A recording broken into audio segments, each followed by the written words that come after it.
It is my pleasure to introduce the 2DCC webinar speaker for today, Professor Daniel Rhodes from the University of Wisconsin-Madison. We'll be talking about understanding the impact of growth conditions on defects for semiconducting TMD single crystals. So Daniel, please take it away. Yeah, sorry. So it's been a while since I've given a seminar talk over Zoom, so I apologize if there's any sort of technical issue, but I'll do my best. So as Stephanie had said, today I'm going to talk about understanding the impact of growth conditions, in particular growth conditions giving rise to defects for semiconducting TMD single crystals. Now, I sort of want to preface this by stating I know that many at 2DCC are interested in the defects that show up in thin films, but many of the lessons that we learned from growth and their impact on defects on semiconducting TMD single crystals, I hope I'll convince you, are still relevant and important to consider for thin film growth as well. So before I get into all of this, I want to at least recognize the people who did a whole bunch of work in about what I'm going to talk about today, specifically my students at UW-Madison, Robert Boyd and Yangchen He, who, if you ask to get single crystals from me, their names will be labeled on those crystals. They do much of or most of all the growth for whatever material that we send out. And then Army Research Labs, who's funded much of the fellowship for Robert Boyd. And then Jim Hone and Katie, who we collaborate with closely through our O&R grant that funds much of this work. And then Matt Rosenberger at Notre Dame, who pioneered much of the contact AFM technique that we use to explore defects in these materials. And I'll get into that in a little bit. So before I get fully started with everything that I'm going to talk about, I sort of just wanted to give an overview of what we do in my lab.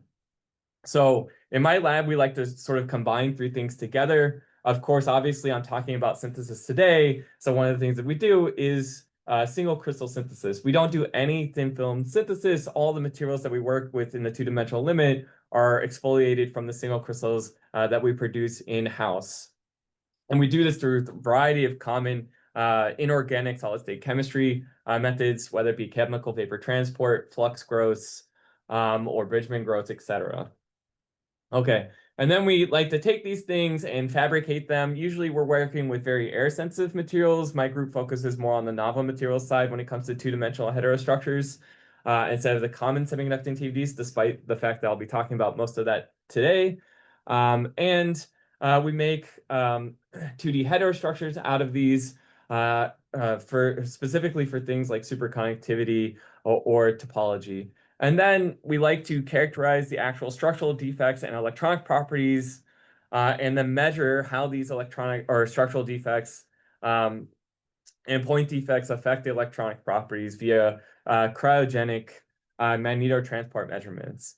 And what this really allows us to do, and what's really powerful about our research direction, or the research direction for my lab, is that this allows us to create essentially an in-house single group feedback loop between growth and electronic properties. And we can really understand how the defects affect these electronic properties and then work to correlate the two together and then correct things in the growth stage to improve things on the electronic properties stage. All right. So now with that sort of being said, how powerful is this tool, right? First, before I get into all that data, right, I want to explain or cover sort of what are the potential defects that we can see in TMDs. What are we really concerned about if we're talking about semiconducting transition metal dichalcogenides, right? So there are a variety of different defects that you can see in TMDs, but by and large, most of them are point defects, unless you're doing thin film growth. So if we're talking about single crystals, right, we can ignore things like grain boundaries or twin domains and stuff like this. If we're exfoliating them, it's not a major issue. So primarily, we're really focused on reducing point defects or understanding point defects and then reducing them. So of course, probably many of you are more material science inclined or part of the MS&E program.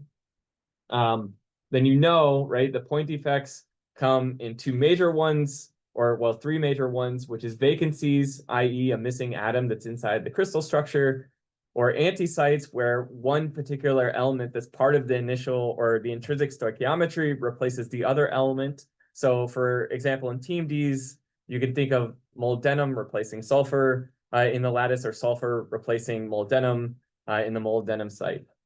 And then we can also think about charge substitutional impurities. Common ones that show up all the time are carbon, iron, chromium, vanadium, and things like this in transition metal dichalcogenides. And then you can also have self-interstitials if you have a lot of excess molybdenum, for example, or a lot of excess sulfur.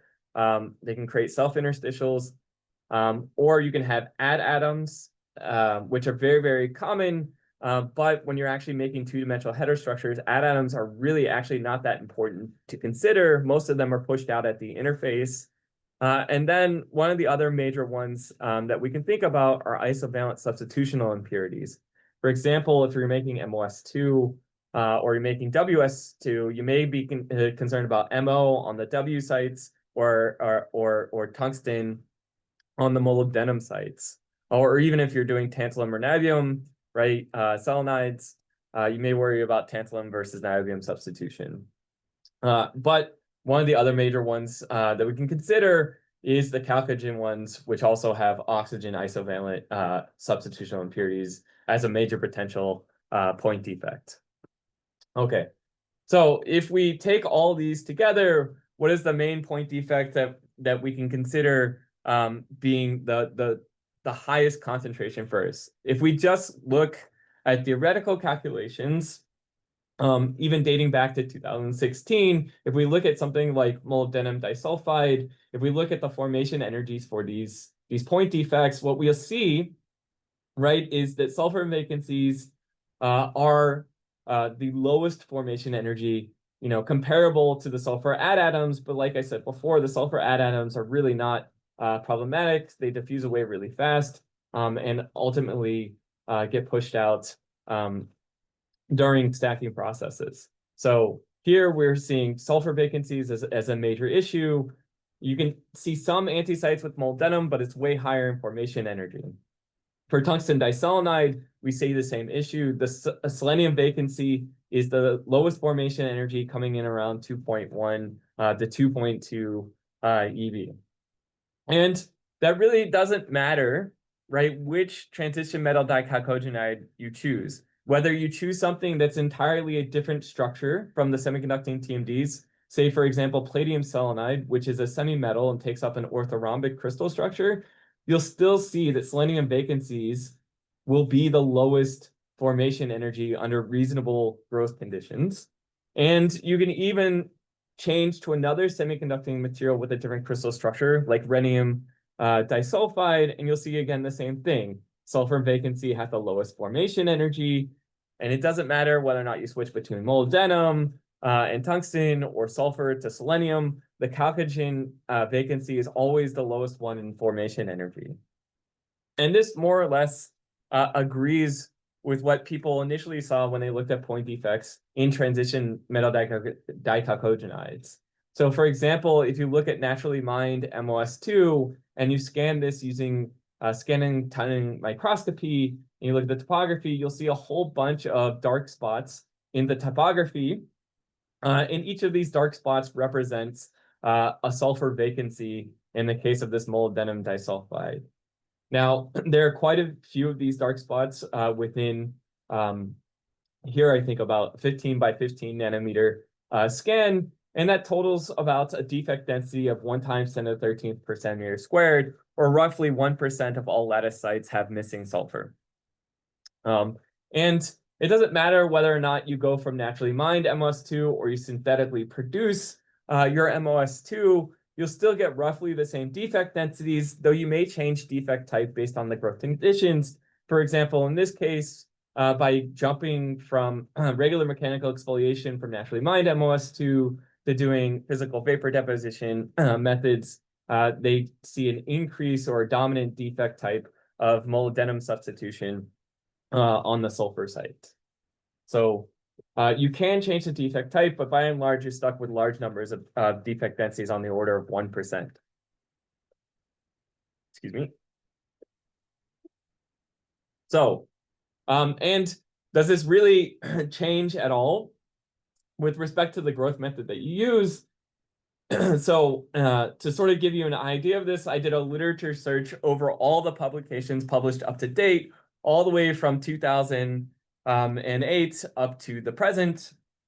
And it doesn't matter which method that you use, whether it's chemical vapor deposition or MBE, which is also included in this, or you do mechanical exfoliation by the bulk single crystals that are available on the market or synthesized through typical methods.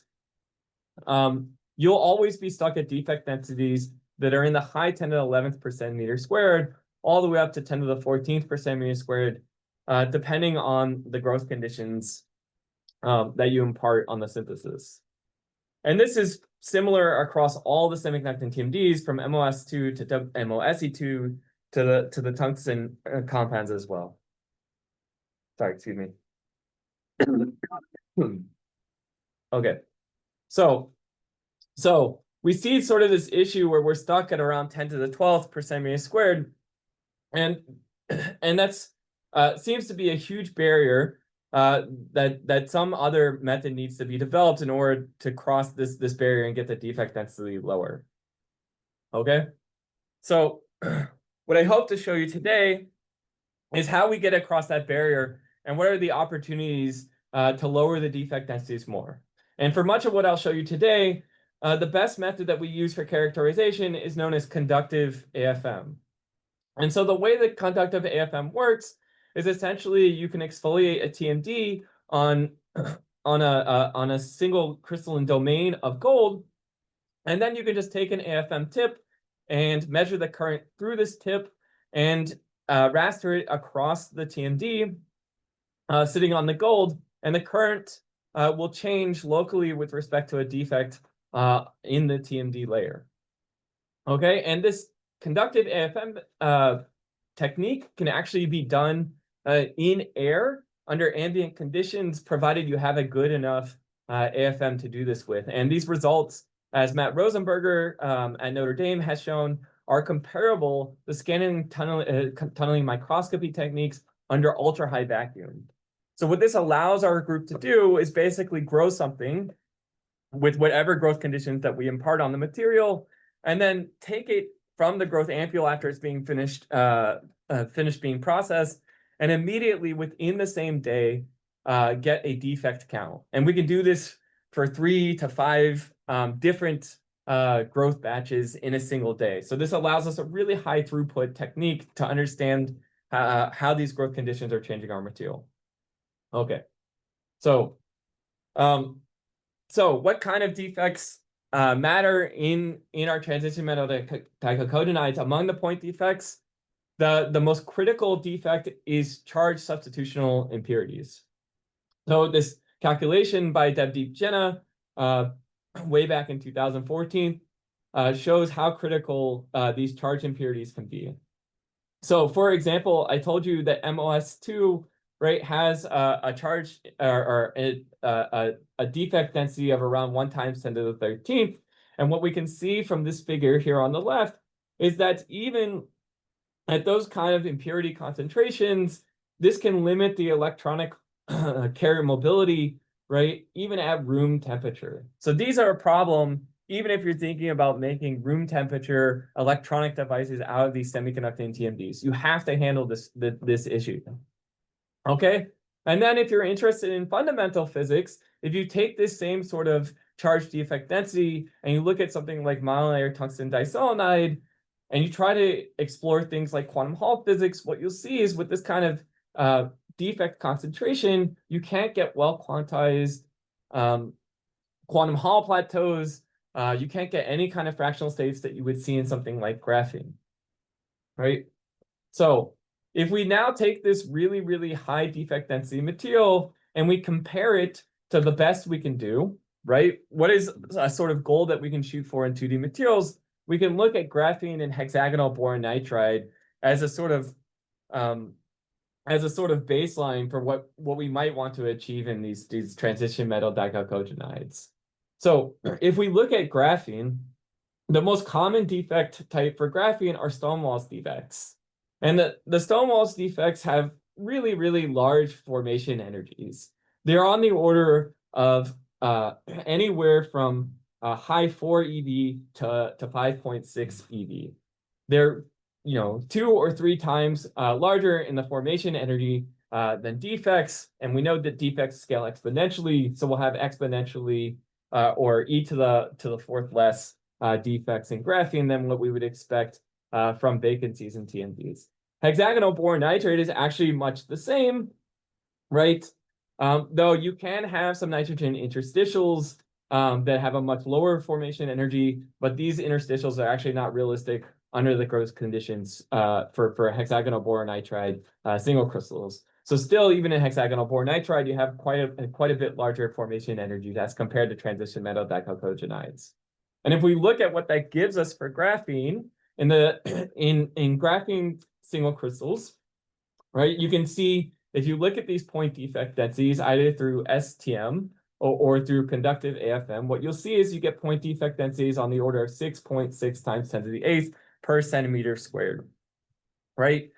And in hexagonal boron nitride, if you do something like lateral force microscopy, even though it's insulating, you can still see this with AFM, defect densities of the order of 4.4 times 10 to the 9th per centimeter squared, okay? So we're about 2 orders of magnitude lower in defect densities for hexagonal boron nitride and 3 orders of magnitude lower for graphene as compared to the common growth methods for transition metal dichalcogenides. All right, so how do we improve this? Right, so the typical approach for growing bulk single crystals of transition metal dichalcogenides is a method known as chemical vapor transport. It's the preferred commercial method. So how this method works is essentially you stick in all of your raw material, and you do this at stoichiometry or with a little bit of excess chalcogen. And then you also stick in a halogen, something like iodine, or you can stick in a metal bromide or a metal chloride as a vapor that helps reduce the temperature required to transport the raw materials and create a single crystal at a cold end inside this chemical vapor transport ampule, which in most cases is quartz. Okay, and if you do this growth method, what you'll end up with is the defect densities I showed in that previous slide, somewhere on the order of high 10 to the 11th per centimeter squared, all the way up to 10 to the 13th per centimeter squared, depending on the material that you're growing. So like in this case, in WS2, we show defect density of around 5 times 10 to the 11th per centimeter squared with chemical vapor transport. Okay, now, how do we handle this problem, right? We expect from the formation energies that vacancies on the chalcogen site are our primary issue. And so if we just take that hypothesis, then the easy way to think about how to improve these transition metal dichalcogenides is to go to really, really high chalcogen concentrations, increase the chalcogen vapor pressure, right? And increase, by doing so, increase the formation energy for a chalcogen vacancy, right? Basically, prevent any outgassing of the chalcogen atoms from your TMD crystal during growth, okay? So if we just think about how to do that, in my group, again, we're using quartz ampules to seal everything under vacuum. Then what we can do is we can just shove a whole bunch of chalcogen material in, run it to the growth parameters, and of course we need to remove this chalcogen material. So the common way of doing this is by using a quartz wool filter inside of the growth. So we stick everything in, we stick in molybdenum, and then a whole bunch of chalcogen, usually in the order of a ratio of 1 to 10, all the way up to 1 to 25 metal to chalcogen. Okay, and then after we grow the single crystals, we flip this, right? We use the quartz wool as a filter, and then the unreacted flux at 300 degrees C, which is the melting temperature for selenium, and well above the melting temperature for sulfur, allows this liquid to pass through the wool, okay? And then afterwards, in order to get rid of the excess chalcogen, in the case that I'll explain or focus on in the next few slides for selenides, right? If we want to get rid of excess selenium, then we heat our crystals up at 275 degrees C, where we don't expect any large formation or formation of large number of selenium vacancies. and we drive the selenium to a cold end of our ampule, which we usually keep at around 100 degrees C or even room temperature. Okay, so if we just do this process, what do we see out of this, right? So we refer to this method as the single step chalcogen cell flux method. Okay, if we look at that and compare it, for CVT-WS2, we had 5 times 10 to the 11 per centimeter squared defects. If we look at this single step flux method, we see a whole bunch of singular dots that are now all basically countable, right? I can count these up by eye. It's around, I think, 50 for this image. And this image is around 500 by 500 nanometer. And that gives us a defect density on the order of a few times 10 to the 100, 10 to the 10 per centimeter squared. Okay, so that's about 2 to 3 orders of magnitude less defects than what I showed you in that graph earlier. Okay, and if we look at these crystals more closely, in this case it's tungsten diselenide. If we look at it at the atomic level, what we see primarily in these crystals, these single-step flux growths, is we see 2 different types of defects, a bright defect and a dark defect. Now, initially, when we were looking at this in 2018, we thought the bright defect was a chalcogen antisite, of course, because we stuck in a whole bunch of excess selenium in this case, right? So we'd expect some selenium to replace, in this case, tungsten in the lattice. And then we thought the other defect, the dark defect, was a missing metal atom, in this case, tungsten. Okay, if we plot this against what we achieved in other selenides for CVT or for the other growth methods, whether it be molybdenum diselenide or tungsten diselenide, we saw a defect density on the order of 10 to the 11th per centimeter squared, or mid 10 to the 10 per centimeter squared. Okay, however, if you look at this more closely, what we can see in the STM topography is that there's actually several different colors of these defects or intensity of these defects that show up in the topography. It's not just bright and dark. There's sort of these other slightly dark defects. There are other defects that have less spatial influence on the STM tip. And then if we actually look really, really closely and we go to a smaller scale and we make sure we have a really good scanning tunneling microscopy tip, then we can actually see these really, really faint defects.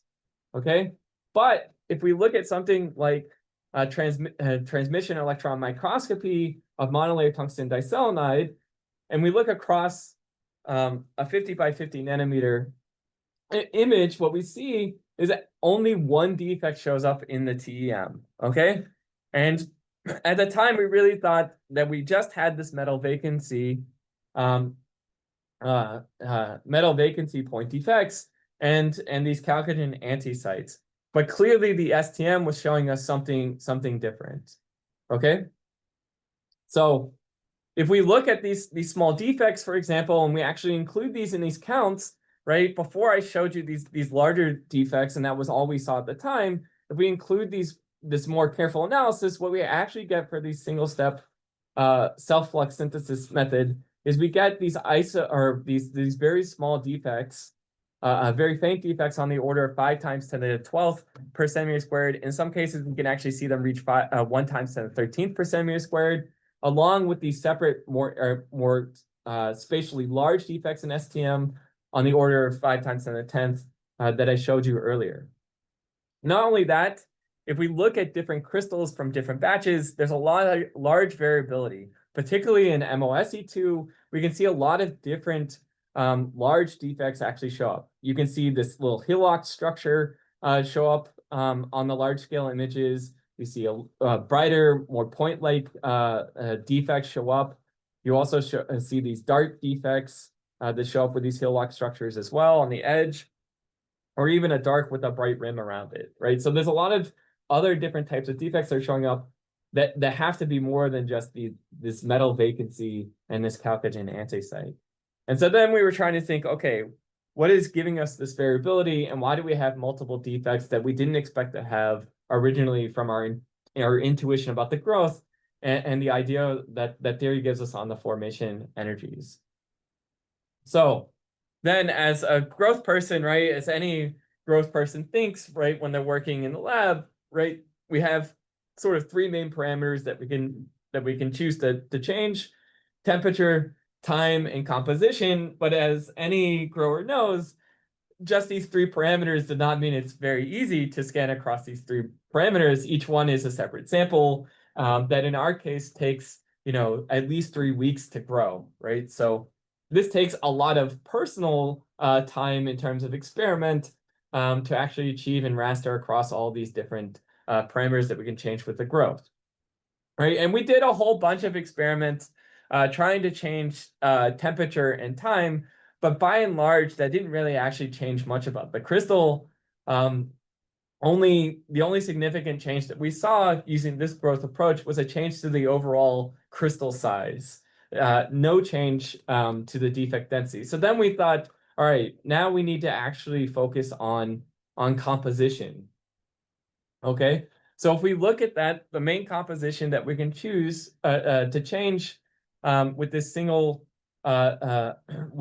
single step self-flux method is we can change the chalcogen ratio to metal, the chalcogen to metal ratio.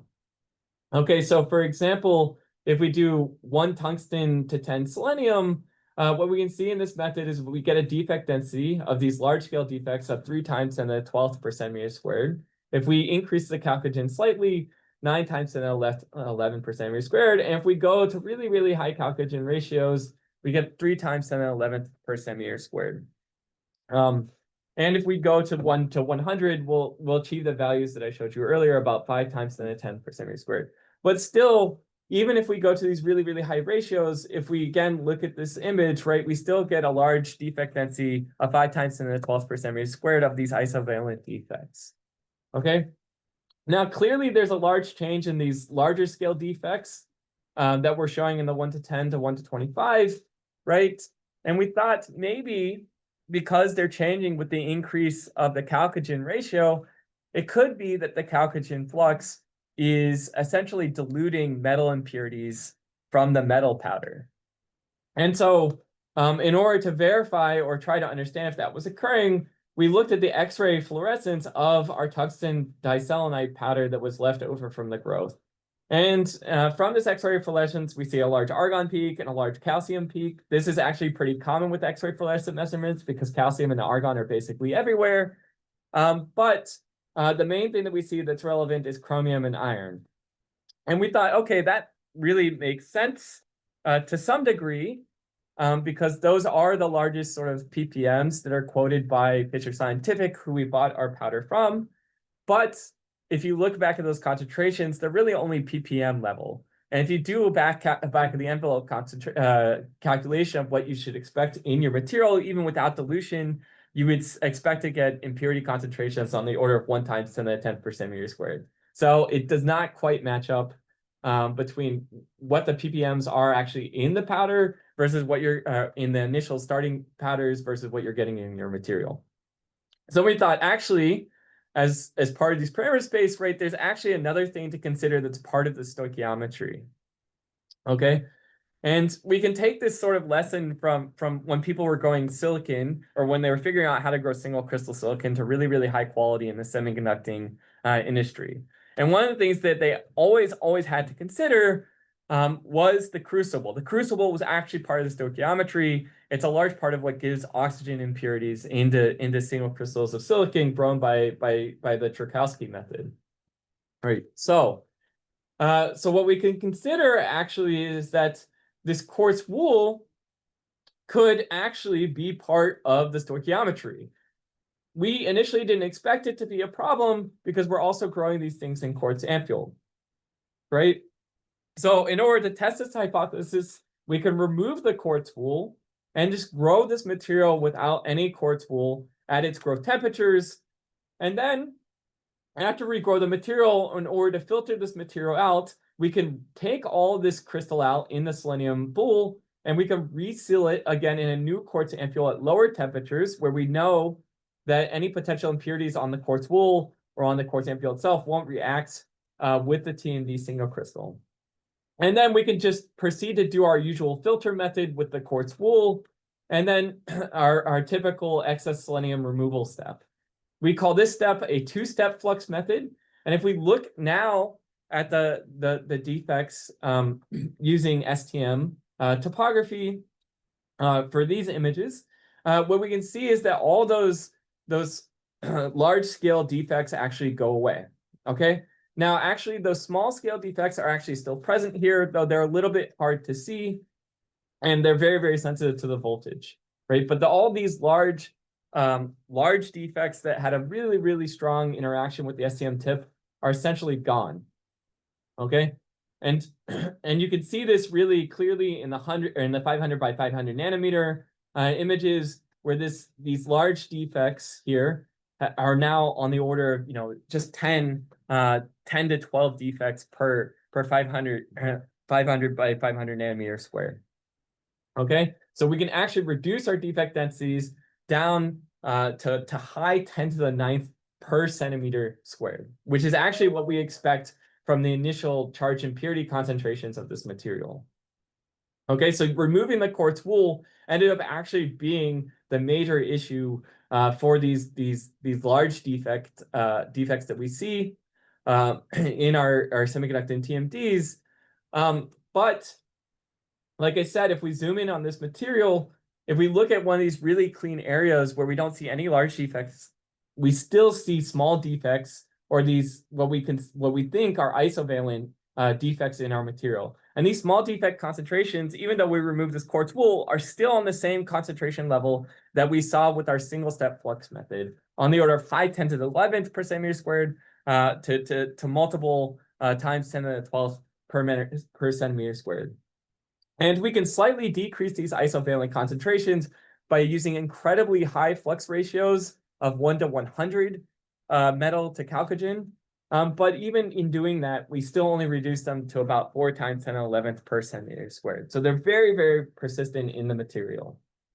Okay, now this two-step flux method actually works for a wide variety of the selenides and tellurides, whether it be molybdenum diselenide or 2H-MOT2, or even the semi-metallic 1T prime MOTE2 or TDWTE2. They all achieve relatively the same defect densities.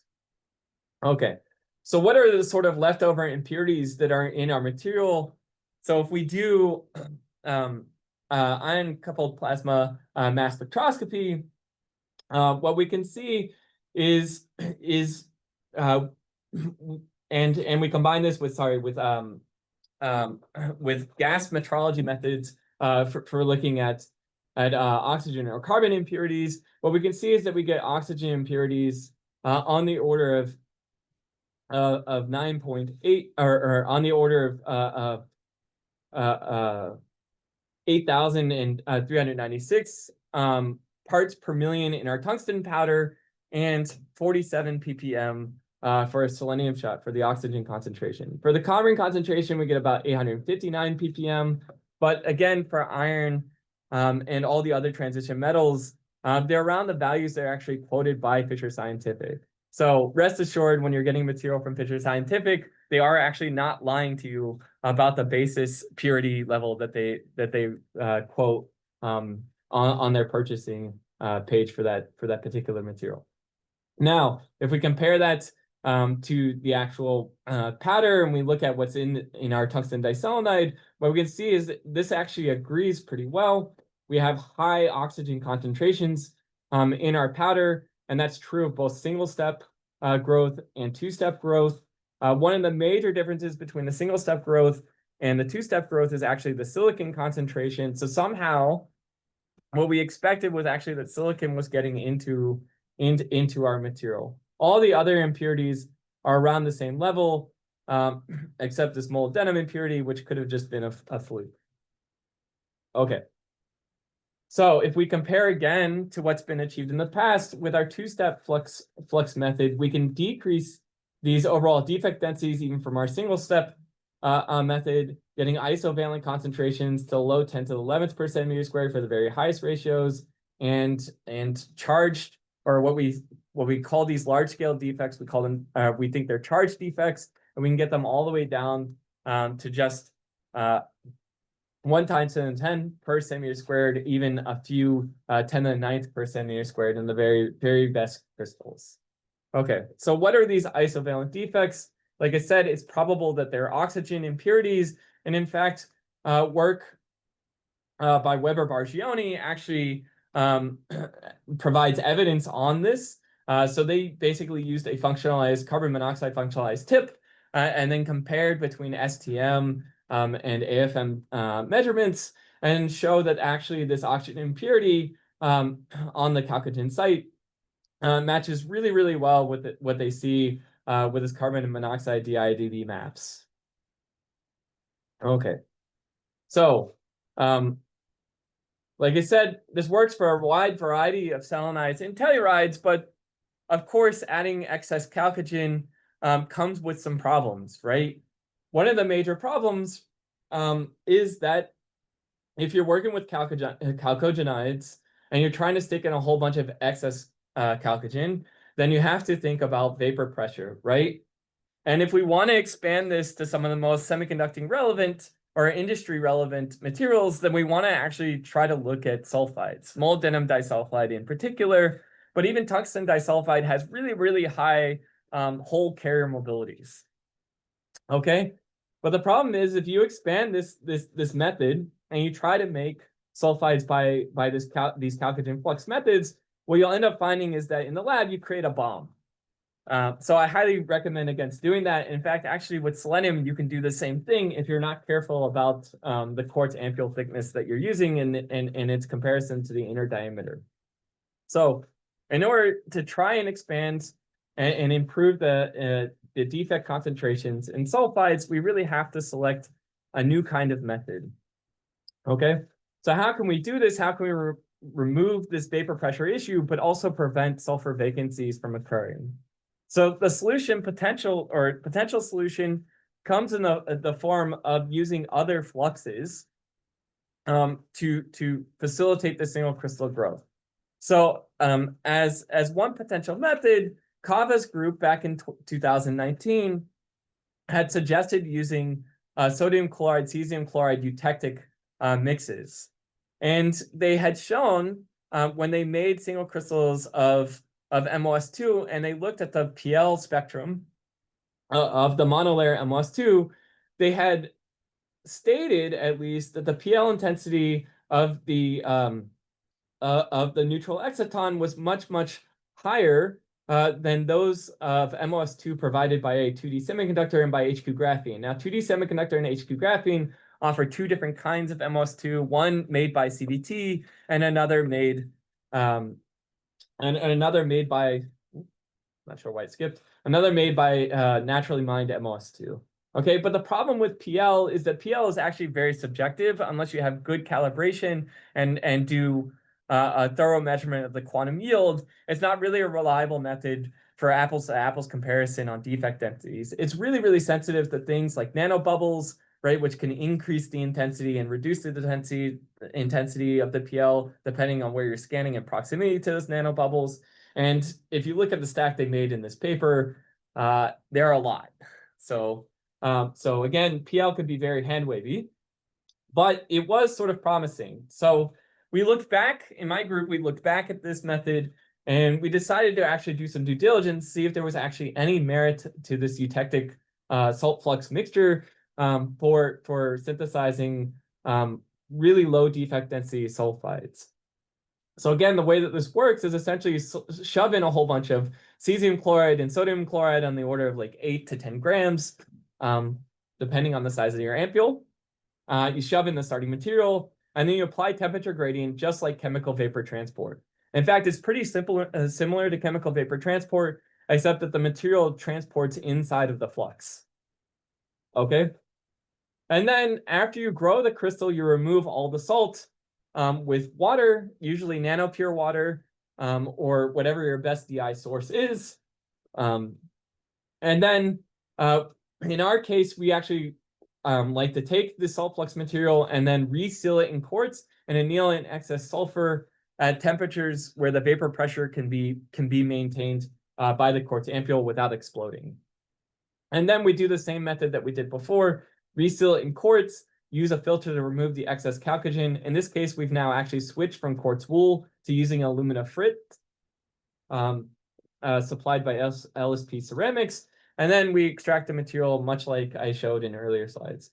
So if we do this, can we actually achieve high quality semiconducting TMD single crystals?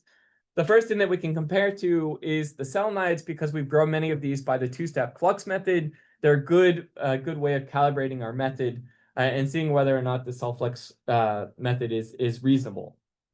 Okay, and if we look at that and we look at tungsten diselenide, we achieve similar or better results with this salt flux plus post anneal method than we actually achieved with our two-step self-flux method. In this case, reducing these large or charged defects below 10 to the 10th per centimeter squared, similar to the self-flux method, but easily achieving isovalent defect concentrations of low 10 to the 11th per centimeter squared. In some cases, we even get to the 10 to the 10 or mid 10 to the 10 per centimeter squared concentrations for the isovalent defects. So surprisingly, this method will actually outperform in some cases for some crystals the two-step self-flux method for the selenides. Now, of course, what we really want to do is see whether or not this was achievable in the sulfides. And if we look at the sulfides, we see the same results as what we see generally in the selenides. For the salt flux plus anneal, for the sulfides, we see roughly the same sort of defect concentrations, 500 by 500 nanometer scan. You can see the defects for these larger charge defects are roughly about the same as this self-flux WSE2. And we also see relatively the same number of isovalent defects. Oop, sorry, a little bit of freezing of the slides here. Okay, I think it's back. All right, so now we keep doing this annealing step, but is the annealing step actually critical, or can we actually achieve really good defect densities without any annealing step, which would save us a bunch of time and is a whole bunch safer? Okay, everyone wants to avoid a bomb in the lab, especially me as a PI. I don't want to see any of my students get hurt, and I don't want to deal with safety beyond meeting all the rigorous safety standards that we already meet at our university. So if we look at tungsten diselenide and we do an anneal test and look at the defect densities across these different annealing conditions, if we look at the initial crystal before annealing, we actually get pretty low defect densities. And if we anneal further at higher concentrations of this chalcogen flux, what we can see is that the defect density actually doesn't change much. In fact, we get a slight increase in the isovalence a little bit for the selenides, and the charge defect density is just essentially oscillating around the same value that we measured in the initial growth condition.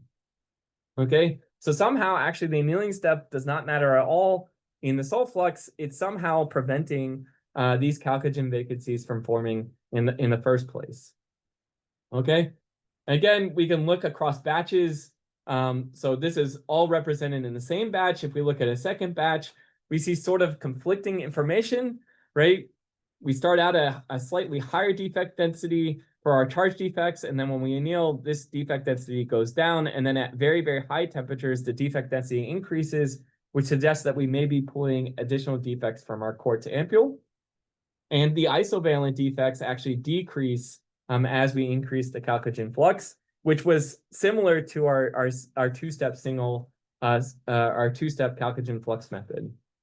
Okay, if we plot these together and we look at all of it on one plot, we can see that essentially the defect counts that we are getting across different crystals is random, but more or less oscillating around this 10 to the 9 per centimeter squared defect density for these charge defects, and 10 to the 11 per centimeter squared defect density for these isovalent defects, which is still a huge improvement and comparable to this two-step flux method that we used earlier.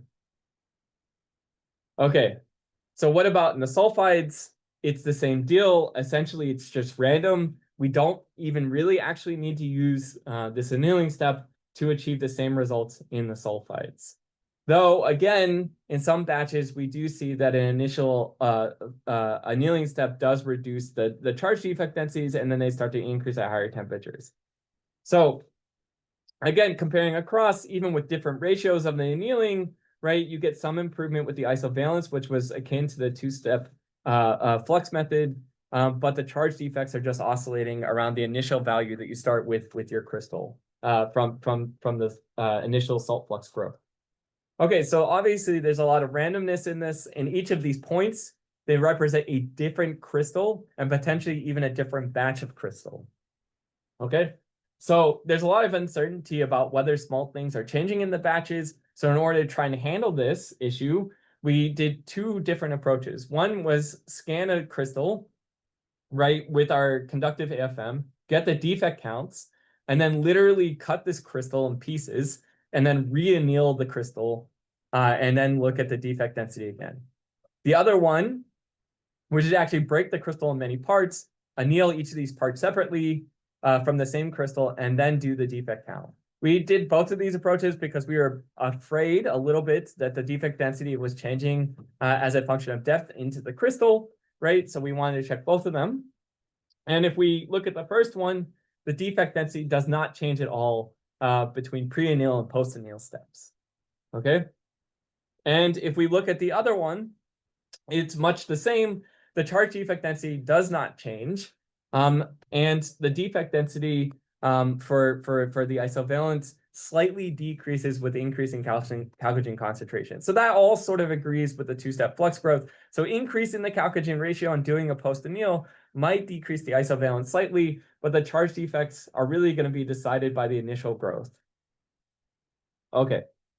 So a total comparison with the salt flux method across all the semiconducting TMDs that we most commonly work with, it yields really, really low defect concentrations for isovalence on the order of 10 to the 11th per centimeter squared. And for charge defect densities, we can actually even get below 10 to the 9th per centimeter squared. In some cases, around 8 times 10 to the 8th per centimeter squared. And if we look at how these potential improvements to the crystal affect the electronic properties of this material, what we can see is in the very best ST2 crystals, we can achieve high carrier mobilities on the order of almost 100,000 centimeters squared per volt seconds at low temperatures. Okay. In room temperature, actually, for monolayer tungsten diselenide, we've achieved high whole carrier mobilities as high as 840 centimeters squared per volt second. And that is actually on the order of the theoretical calculations for the carrier mobilities for tungsten diselenide. So we're actually reaching the theoretical limit, whereas previous studies only had a few hundred centimeters squared per volt second. So these charge defects and reducing them even to 10 to the 9th per centimeter squared has a huge impact on even the room temperature mobility. And we can see things like fractional states in the quantum Hall. All right, but of course, nearing the end here, the real benchmark for ultra clean TMDs for really getting these point defect densities down, right, has to be benchmarked to silicon if we're thinking about electronic properties. And if we want to compare to that, for our best crystals, we really only have crystal sizes on the order of 0.5 millimeter to 0.5 centimeter, right? And even though we have we have charge defect densities on the order of 10 to the 10 to even down to a few 10 to the 9, right? That's one defect every 200,000 atoms. If you go down to the 10 to the 8th, maybe 2 million atoms, right? And one isovalent every 20,000 atoms. But silicon itself has one defect every 1 billion atoms, right? So we're very, very far from achieving what's achieved in silicon. All right, so there's a lot of challenges going forward. Reducing isovalent defects will require removal of oxygen from the metal powder, which is actually not so easy. Even reducing it, how do you get it from the reducing furnace to inert conditions and prevent small amounts of oxygen impurities getting back into the metal powders, right?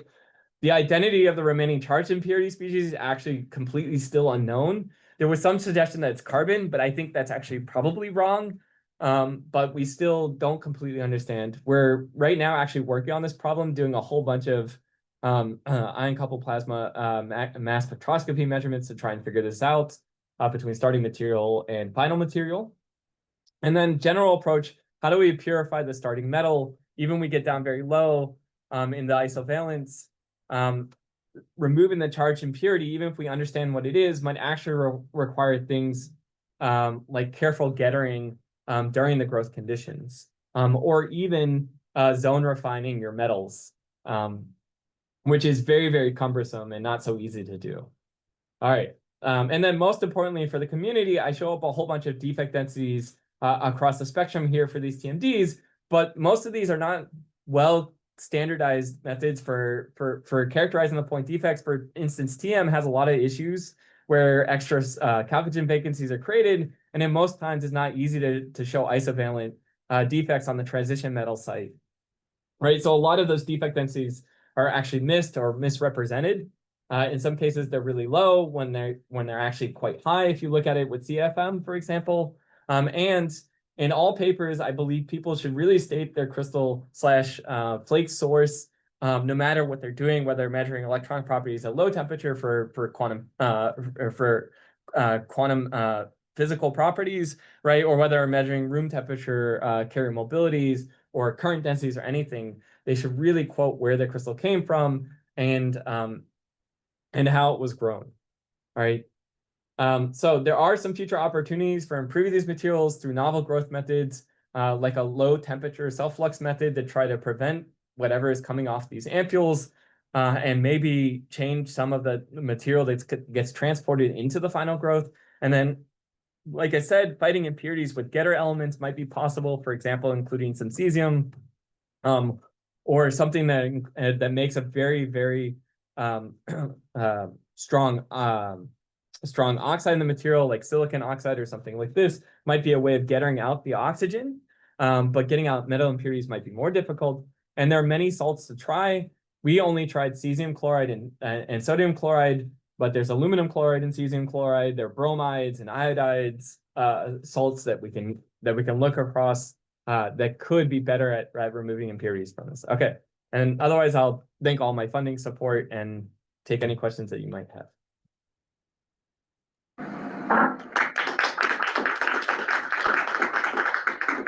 All right, thank you. We have time for a few questions. So if you are online and have a question, you can raise your hand or you can type it in the chat. Or are there any questions in the room? Gotcha. So Daniel, thanks very much for a very illuminating talk. Do you know what is the onset of the Shubnikov Dahas for the state of the art that you showed last?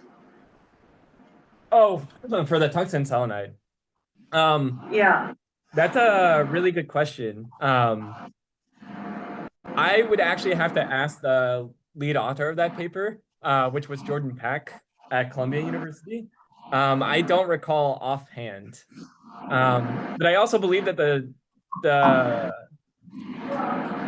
oscillations can show up earlier or a little bit later, depending on your measurement method. For example, if you use these Hempt methods, they can show up at lower field because those are more sensitive to seeing the oscillation compressibility. Method compared to what you did before. I just wonder how much improvement that is achieved in terms of quantum scattering time, right? Which is what that onset field really marks. Yeah. So in that paper, they mainly focused on the carrier mobilities. They didn't actually measure tau q very carefully. But I imagine it's much lower. Right. Thank you. Yeah, I think I've seen it as low as below 3 Tesla, but I don't remember offhand from their measurements. Sorry. Okay. All right. Got it. Other questions in person? Kelsey, are you checking the chat? Yeah, Anand, do you want to go off mute and ask your question?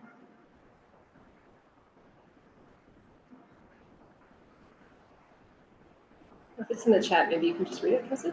Okay, so the question is, any thoughts on ALD for growth? For example, Vico now has 3 of their Fiji systems out there at Dresden, Notre Dame, and Michigan.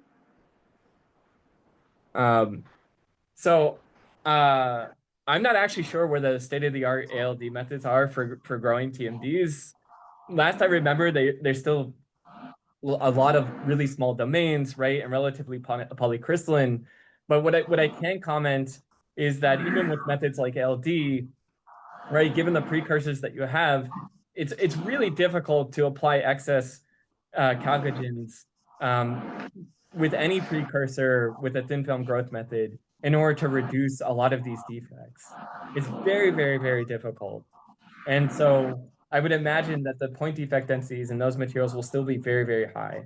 There's some sort of suggestion that this might be achievable in some of the TMDs to achieve nearly the same defect densities as the two-step flux method.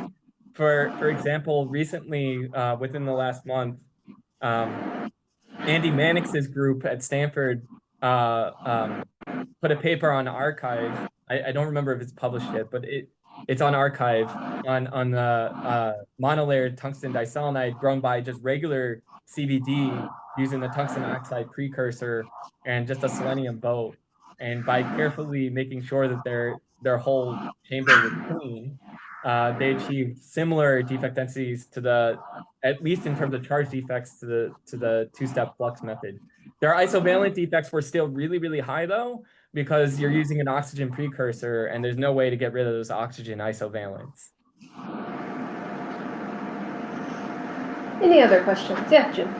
So I'm gonna ask another one. You showed a slide where the conductive AFM gave you the count of defects with a sub 10 nanometer resolution. I'm curious how that was done to get that spatial resolution.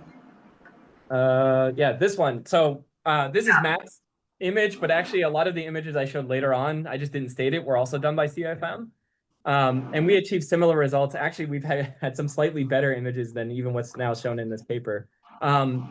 It's actually really simple. I mean, you just put it on some gold, or you transfer it onto graphite, or you can even do it on a bulk like flake on the gold, so that you don't have to worry about the gold domains, because the gold domains are actually kind of, you know, on the order of 100 by 100 nanometers sometimes, so they're very limiting.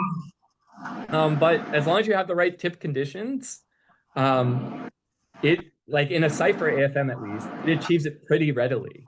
Like you have good isolation, you have low humidity. That's also a key factor. You have to have below 20% humidity. That seems to be pretty key.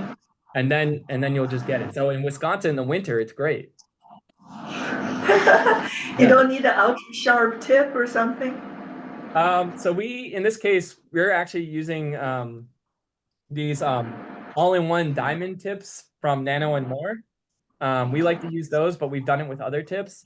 And those tips, the tip radius, I think, is like on the order of 25 nanometer or so. But it just like, there's one point on this tip that seems to be, you know, the closest one. And so even though the tip radius is quite large, we get atomic resolution. Very nice. Thank you. There are 3 questions in the chat. All right, we have time for maybe 1 or 2 more questions. Kelsey says there's a few in the chat, so I will let Kelsey choose which one she wants to read out. Okay, Daniel, the first question from the chat, in the case of sulfide crystals, what's the minimum annealing temperature where you expect sulfur to be reactive enough to effectively treat any vacancies? Also, what would be a recommended safe sulfur amount for annealing experiments? All right. The second one is super important. The first one, so originally there was some suggestion. So, you know, single crystal growers way back between the 60s and 80s sort of figured this all out, because that's when people actually measured vapor pressures. No one does that anymore. And according to those measurements, I think it was Frank DeSalvo actually that might have been on that paper, who's a famous single crystal grower. They looked at the chalcogen stoichiometry for, I think it was niobium disulfide. And what they saw was that basically you needed to hit to about 800 degrees C to start getting diffusion of the chalcogen atom, to really start getting this on stoichiometry with excess sulfur. So we always try to hit about 800 degrees C.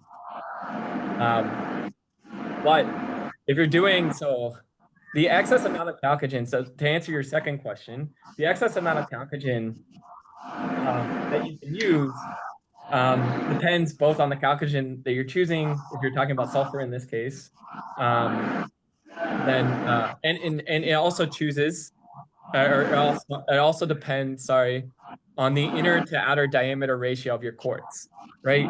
So if you have very thin quartz, it can handle less vapor pressure. And if you have very, very thick quartz, it can handle more vapor pressure. It's just the simple hoop equation. And when I was figuring these things out, I basically I took a safety factor of 4. Okay, when I did the Hoop equation using the best numbers I could find for silicon oxides or for quartz. And those numbers are also not very good because quartz softens as you keep increasing the temperature. So there was a lot of empirical testing, I'll say, right? Under very safe conditions. But what I'll tell you is if you use 16 outer diameter quartz and you use 10 for the inner diameter, millimeters, then you can push about 1 gram of sulfur. You can push it to about 900 degrees C safe. In most cases, we have had 1 or 2 failures out of like 20 or 30, right? There's always some failure. But if you push beyond that, then it's anyone's game. Like beyond 900 degrees C, they'll randomly explode at any temperature. And it's very hazardous. Like you want to make sure this is always done in a fume hood, even if you're, even if you've never had one explode. All right, well, I think with that, we are pretty much out of time. So I know there's a couple more questions in the chat. I'm sure you are welcome to email Daniel if you have further questions for him. So let's thank the speaker again. Thank you so much. Thanks, everyone.